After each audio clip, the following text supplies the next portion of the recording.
कि हम 26/11 के अटैकर जो मास्टरमाइंड रहे उनको वापस ला रहे हैं, भारत में डिपोर्ट कर रहे हैं, तो कैसे देखते हैं सर? देखिए 26/11 का जो आतंकवादी हमला हुआ था जिसमें 175 लोग मारे गए और 300 लोग घायल हुए, वो भारत के ऊपर एक बहुत बड़ा आक्रमण था। उसके पीछे कौन षड्यंत्रकारी थे, पाकिस्तान की डीप स्टेट का उसमें क्या रोल था, कौन थे जिन्होंने इसको अंजाम दिया, कौन थे जिन्होंने इसकी योजना बनाई।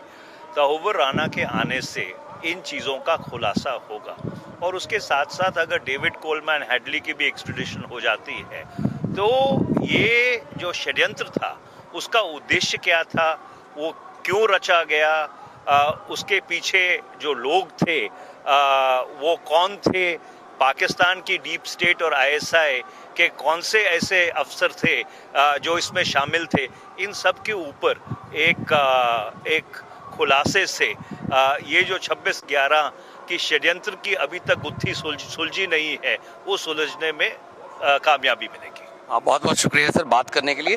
तो ये थे मनीष तिवारी, तो जिन्होंने खास तौर पे कहा कि किस तरह से तहव्वुर राना को भारत में प्रत्यार्पित किए जाना एक बहुत ही बड़ी सफलता है, क्योंकि इससे जो पाकिस्तान का जो डीप स्टेट था आखिर किस तरह से 26/11 के हमलों में। पूर्व उप मुख्यमंत्री टीएस सिंहदेव सर, सर स्वागत है आपका ITV नेटवर्क पे। आज 26/11 का जो हमलावर था, मास्टरमाइंड कहा जाता है तहव्वुर राना, उसे US से भारत वापस डिपोर्ट किया जा रहा है, तो कैसे देखते हैं सर आप इस डेवलपमेंट को? देर है दुरुस्त है, तो बहुत पहले हो जाना था।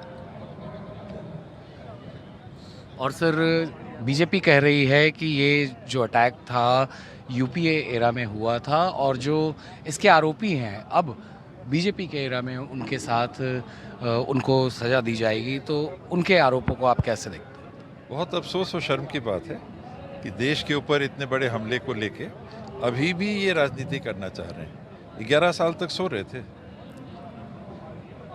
UPA सरकार के ऊपर हमला नहीं हुआ था, भारत देश के ऊपर हमला हुआ था।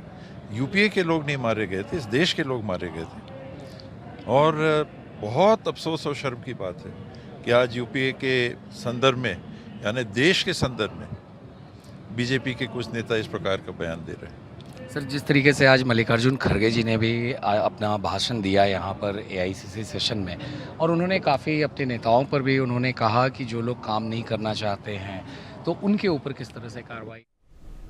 On that note, slipping into a short break, stay with us.